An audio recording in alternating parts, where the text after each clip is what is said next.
we as creatives, we try to just dominate and tell people what they should be, which even comes down to the trans situation. It's like we need to really ask people questions and be curious and not just assume and then place societal assumptions or conditioning or ways of speaking on to people, because that's not exciting. Yeah.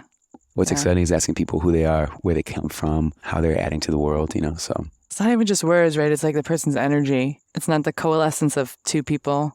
Some of the shit really doesn't matter that we make matter so distinctly in the way that people are showing up. Like their fullest expression. What does that feel like? Whether it's pronouns or it's like, I'm going to wear this thing every day. I'm going to color my hair this color, whatever. 100%. It's so funny when people make life less expensive when you see something and then you think of what to expect from it. You're like, that's not fun. But then when you're like, meet somebody and you ask them questions and start to find out more, and you're like, oh, that's surprising. Oh, wow. And you become intrigued. Life can be so vibrant and expensive, but we put expectations on it. I think we do it without even knowing. Assumptions, expectations ruin life, I feel. I'm trying to keep that in this wonder space, or even just in my career, Yeah. And I think that's how you stay current too. What I really like is that it continues to be like bold and a little fucking scary. Yeah. And like if I can say this, I think about the weekend now that it's Brian and Scott have curated and co-created and then continue to co-create with everyone who shows up each weekend. So each weekend is a little bit different. And there's some tenets that always are involved.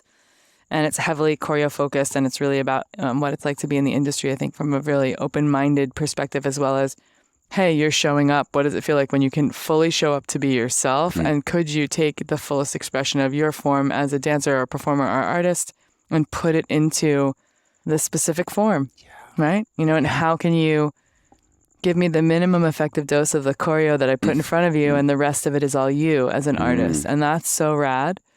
And so the weekend that I got to come and bear witness to was a part of this wonder experience for people. And the conversation that we had was really all around the breath, just to kind of give exposition to people who are listening, who don't know, who weren't like stalking me on social this weekend.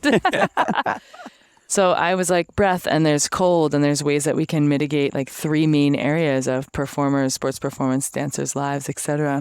The things that we might need to mitigate are this body dysmorphia piece, this mental emotional piece, right? So the physical piece, which is unpacking stress and anxiety, and really the understanding that I have around nervous system tone, and that if we use the breath to course correct in some way or reverse engineer the nervous system, we can kind of be anything, feel any way, and also make ourselves feel better. Yes.